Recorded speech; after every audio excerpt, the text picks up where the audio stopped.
Amigos y amigas, les damos la bienvenida a un nuevo episodio de Aprendiendo Juntos. Este podcast es producido por Guadalupe Olivares y conducido por Bernardo Sánchez Bataller. Aprendiendo Juntos es un espacio que ofrece diferentes contenidos para aprender e informarnos. Como 2023 es año electoral, el eje transversal de nuestros episodios será la política. Te invitamos a seguirnos en Instagram y Spotify para estar al tanto de todas las novedades y aportar tus ideas para futuros capítulos.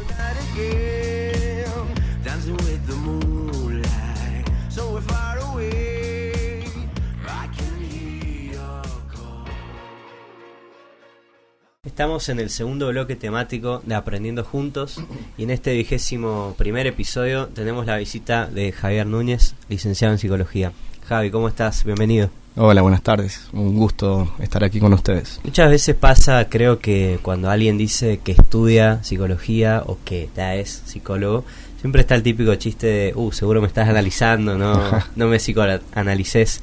Bueno, primero que nada, ¿por qué decidiste estudiar psicología? Bueno, es una gran pregunta que me sigo haciendo. Yo creo que me llevó a estudiar psicología la curiosidad por tratar de entender cosas de la vida, una inquietud también que siempre tuve, ¿viste? De querer comprender cosas que para mí eran misterio de la vida. Y para mí la psicología es la puerta, de alguna forma, para ahondar en eso. Siempre he sido muy curioso de preguntarme, ¿viste? Demasiado a veces para mi gusto, y encontré en la psicología la posibilidad de hacer un oficio de eso. ¿Te pasa mucho esto que decía yo un poco en chiste de gente que siente que ahí nomás el psicólogo ya está sacando conclusiones del otro cuando lo conoce, cuando lo ve por primera vez? Sí. Bueno, eso viene con el título, en algún punto, ¿viste? Ese prejuicio bonito, si se quiere, de las personas, yo creo que viene con el título de ser psicólogo. Bien, actualmente, ¿en dónde te desempeñás profesionalmente? Trabajo en consultorio de forma independiente, trabajo con adultos y, bueno, básicamente eso, desarrollo lo que es la parte de psicología clínica y ahí está mi oficio hoy por hoy. Así como en la época de Freud se hablaba de la patología de la época que era la histeria, en la actualidad, ¿cuál dirías que puede ser la o las patologías de esta época? Bueno, una pregunta también muy interesante para repasar. Bueno, Freud hablaba de la histeria hace 120 años atrás y era una patología muy vigente que respondía también a algo colectivo, social y que se padecía en lo singular, sobre todo en mujeres de la época. Entonces es interesante pensar que las enfermedades no solo son singulares, sino que atraviesan una época, una cultura, y que a veces nos enfermamos también como parte de ser, si se quiere, parte de una cultura en la sociedad.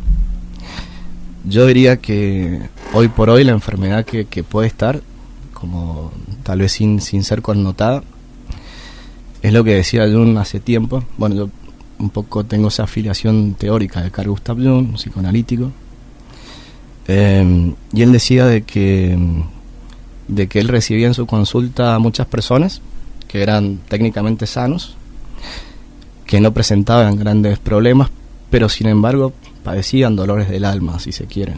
Entonces él se preguntaba qué les pasaba. Entonces él decía hace 50 años atrás que se atrevía a ponerle como título a esas enfermedades como una ausencia de sentido, como una carencia de sentido. Y un poco a modo de broma, pero también con mucha veracidad, decía que él le pondría neurosis contemporánea de la época, es decir, a la ausencia o carencia de sentido existencial. Y eso que es viejo, para mí sigue siendo muy vigente.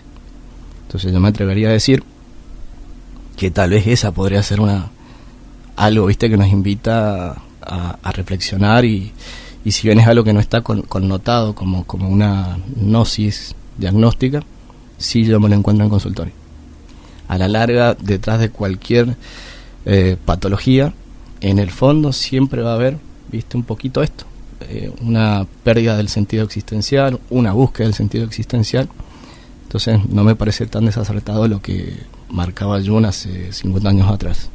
Bien, y por supuesto cada persona y cada situación implica un tratamiento y de pasos a seguir acordes a la situación, pero en general esto de la pérdida del sentido existencial o esa falta, ese vacío que vos comentabas, ¿cómo se suele abordar o cómo por lo general tratás de trabajarlo con cada paciente? Bueno, por más que no lo quiera tratar, siempre se impone en consultorio. Por eso coincidía un poco con la apreciación de Jung. Y yo creo que lo que presenta el paciente en consultorio como problema, ¿viste? Si lo profundizás, llegas un poquito a esto, que la persona tiene que plantearse si está viviendo con conciencia de vida. Esto parece algo muy simple, pero es muy complejo. Tener conciencia de que estoy vivo. Y tener conciencia de que estoy vivo implica repasar cómo vivo, lo que hago, ¿viste? Los vínculos que tengo. Y en esos vínculos y en lo que hago, bueno, aparece lo que puede ser ausencia o presencia de sentido, ¿viste? Entonces, cuando uno no se encuentra en lo que hace, por ejemplo, puede que aparezca esta carencia de sentido existencial, lo cual es que, si querés, es como estar un poco desalmado. No te olvides que psicología, etimológicamente, ¿viste? Quiere decir, bueno, psique viene de esa palabra, y logos, estudio de psique quiere decir alma, ¿viste? Entonces, psicología la podríamos definir como el estudio del alma. Y después, bueno, este concepto se fue como achicando, ¿no? A partir del siglo XX, con el avance del positivismo, lo cual esto del estudio del alma pasó a ser estudio de la mente, que está muy bien, ¿viste? Uno está formado en eso, pero creo que el desafío es no perder como de vista, ¿viste? Lo que sea la raíz de la psicología, que es el estudio del alma. Y creo que estamos un poco desalmados en algún punto cuando no nos encontramos en lo que hacemos, ¿viste? Y eso sí, creo que es una patología de la época, colectiva, y que en lo singular cada persona lo padece de modo distinto. Algo que me ha tocado muchas veces escuchar a amigos, a conocidos, es esto de no sentir realmente si les hace falta o no hacer terapia, pedir ayuda. ¿Por qué dirías que es importante darse la posibilidad de ir a terapia y de pedir ayuda también? Y bueno, yo creo que pedir ayuda, ¿viste? Nos humaniza y nos pone en una verdad que a veces nos cuesta aceptar, que no nos hacemos solos, o sea, que necesitamos de un otro físicamente para existir, pero necesitamos de otros para desarrollarnos. Entonces, ir a terapia y tener, digamos, un espacio de reflexión con la referencia de un terapeuta, para mí tiene que ver con eso, tener un espejo para uno pensarse en lo profundo y generar conciencia de quién uno es. Para mí hacer terapia tiene que ver con el autoconocimiento, con el desarrollo, ¿viste? Más allá de los padecimientos que trae la persona, sí, y del sufrimiento. Pero básicamente es esto que decía anteriormente, de tener conciencia de estar vivo. Y eso a veces no se puede hacer solo. O sea, uno necesita de alguien que bueno, que interpele, que ayude, que referencie, y ahí creo que está la figura del terapeuta. ¿Cómo impactó el contexto de pandemia en tu trabajo en cuanto a la metodología que tenías que implementar para poder seguir acompañando a tus pacientes, y también justamente en cuanto a las consultas que te presentaban los pacientes en ese momento? Claro. Bueno, pandemia marcó, me parece, como un punto de inflexión en muchos sentidos, y creo que nos atravesó a todas las personas en los quehaceres de cada uno, y también en la psicología, por supuesto. En lo personal, a mí me empujó a tener que abrirme a cosas que estaban un poquito cerrado, como por ejemplo lo virtual, la virtualidad, las conexiones remotas. Entonces me obligó a tener que ayornarme a estas épocas. Tengo una anécdota de un profesor de casi 80 años, de Buenos Aires, todavía Hall, que él estaba con esto de lo virtual y me decía, pero ¿cómo no vas a hacer, qué sé yo, atenciones con conexión remota? Entonces, bueno, ahí me cayó una ficha importante de que si me lo decía alguien mucho más versado en experiencia y en años, que algo tenía que repasar yo.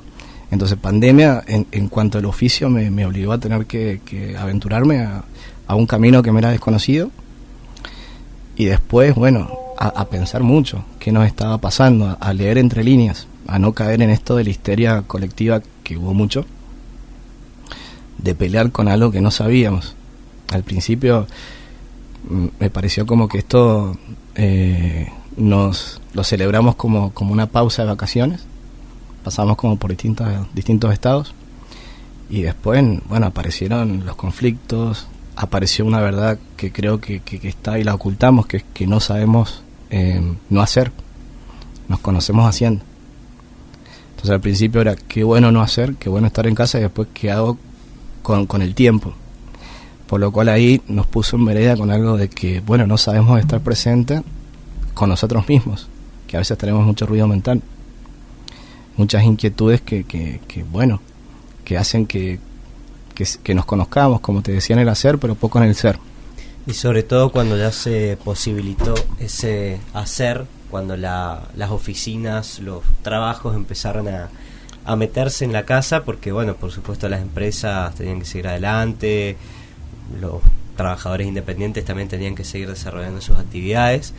Pasó esto de, o que vivíamos en un eterno lunes de 24 horas laborales, entonces eran las 10 de la noche y quizás seguíamos recibiendo una consulta sin problema. Y esto imagino que también puede haber generado algún impacto, o quizás no lo notaste tanto, pero cómo esto también impactó en tus pacientes y en las consultas que te hacían en ese momento de pandemia. Claro, bueno, eso, como te decía al principio, bueno, era contener, ¿viste?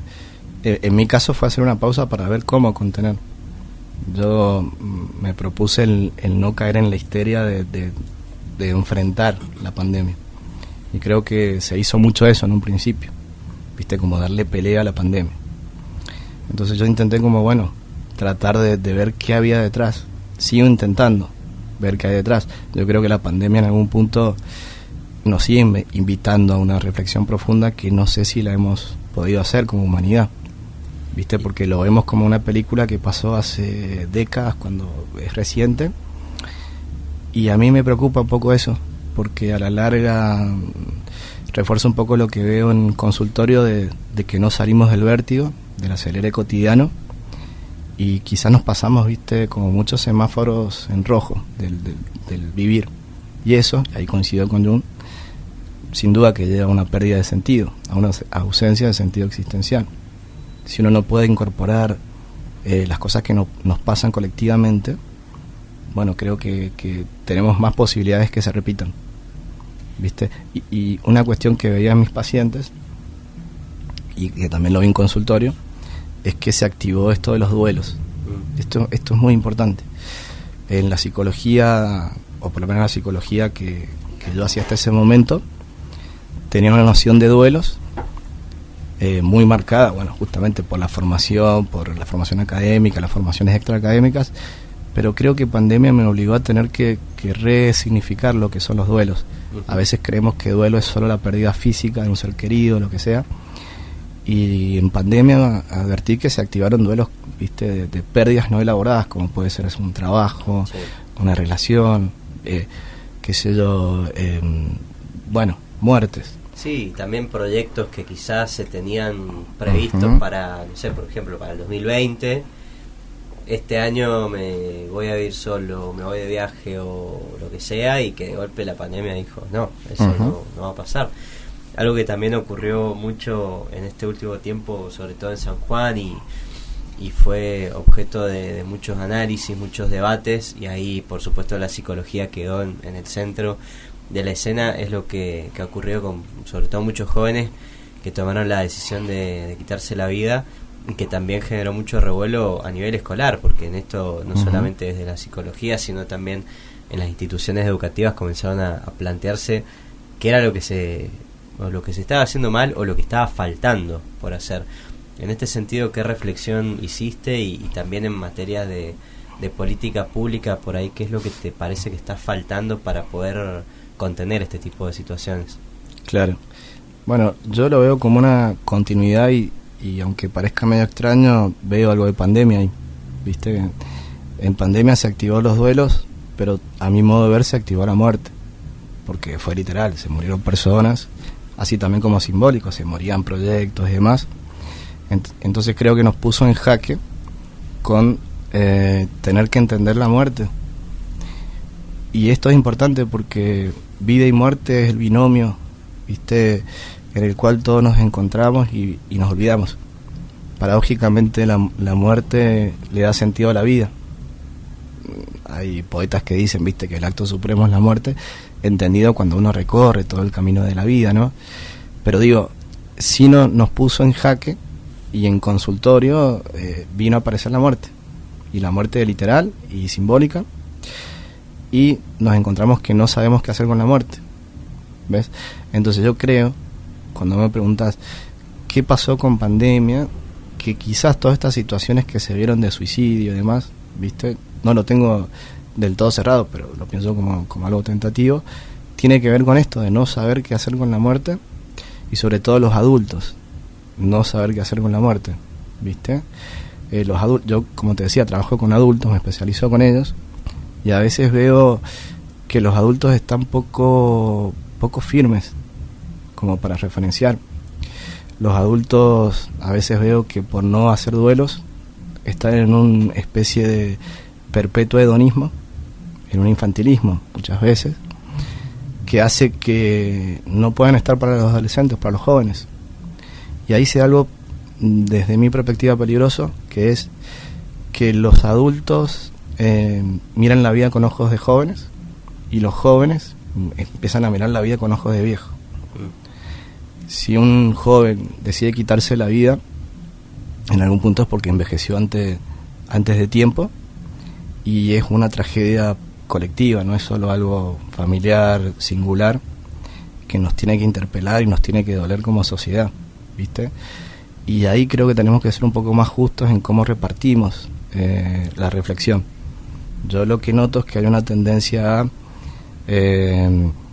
pensar demasiado sobre qué les puede pasar a los adolescentes, ¿viste? Que está bien, digamos, pero creo que en definitiva es poner el peso a los adolescentes.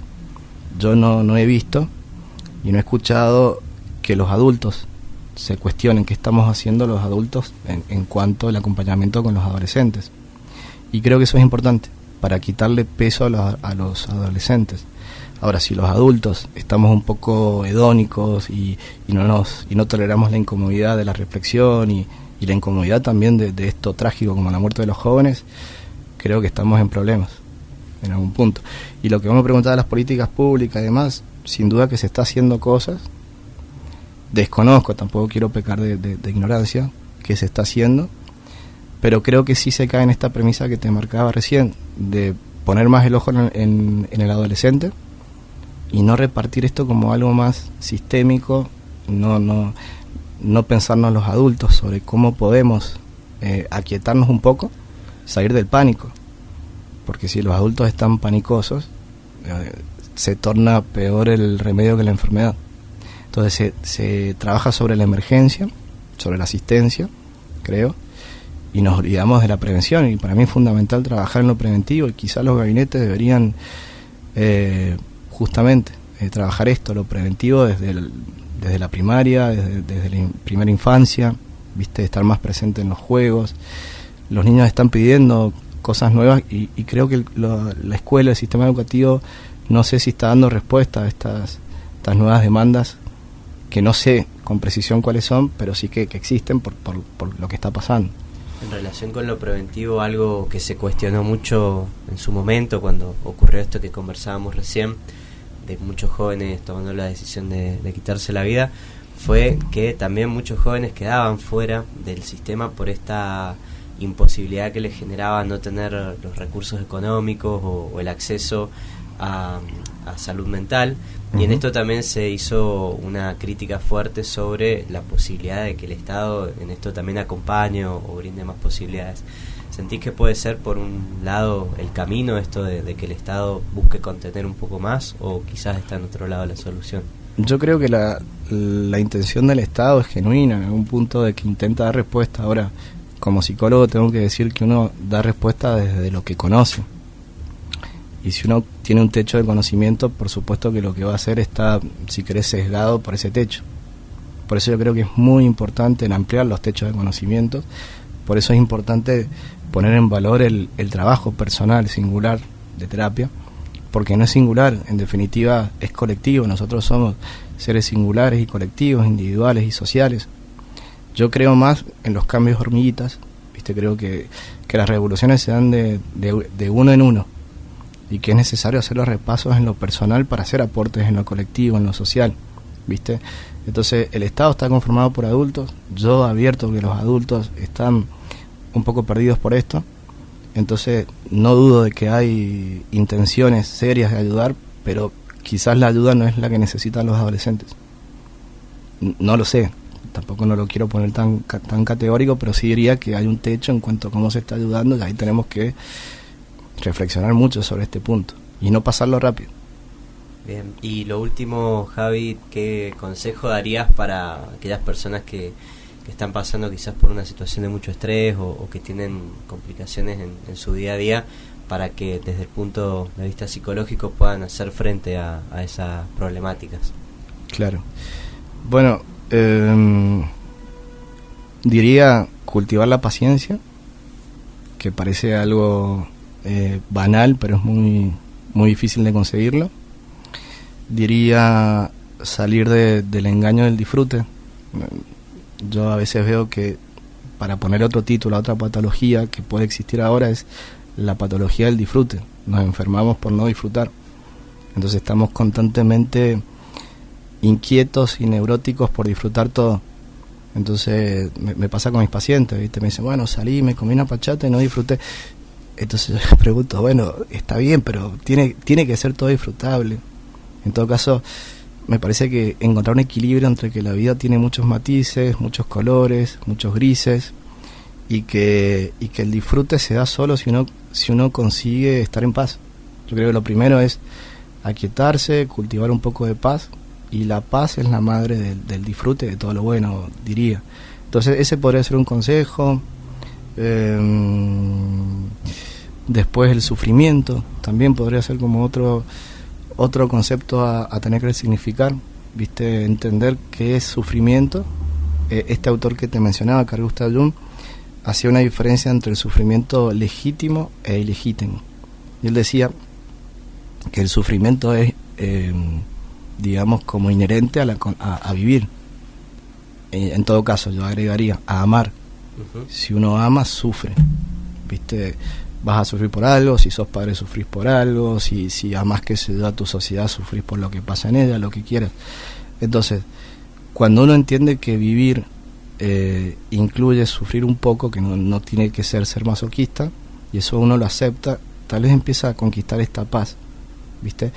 Y yo decía que el sufrimiento se volvía patológico y ilegítimo cuando uno quería saltear, omitir, ¿viste? Como en los videos de YouTube, omitir el sufrimiento. Entonces uno se encontraba con un callejón que se hacía más difícil la vida, por lo cual los adultos no crecían, para volver a esto al principio, y los adolescentes, bueno, se quedaban sin referentes. Entonces me parece que es importante entender también esto del sufrimiento, para tener otra mirada, ¿viste? Como una visión distinta, y poder tener una cosmovisión personal que ayude a transitar este viaje llamado vida. Bien. Javier Núñez, licenciado en Psicología, nos ha acompañado en este bloque temático de Aprendiendo Juntos, vinculado a la salud mental, a las políticas públicas que tratan de dar respuestas, y por eso queremos agradecerte por haber estado hoy y por habernos compartido tu experiencia. Bueno, gracias a ustedes por el convite, y bueno, dispuesto a lo que ustedes precisen para otra ocasión. Cada episodio de Aprendiendo Juntos nos invita a seguir conociendo más de cada tema que abordamos. Los y las invitamos a seguirnos en Instagram y en Spotify para estar al tanto de todas las novedades y aportar ideas para futuros capítulos. Será hasta la próxima edición de Aprendiendo Juntos.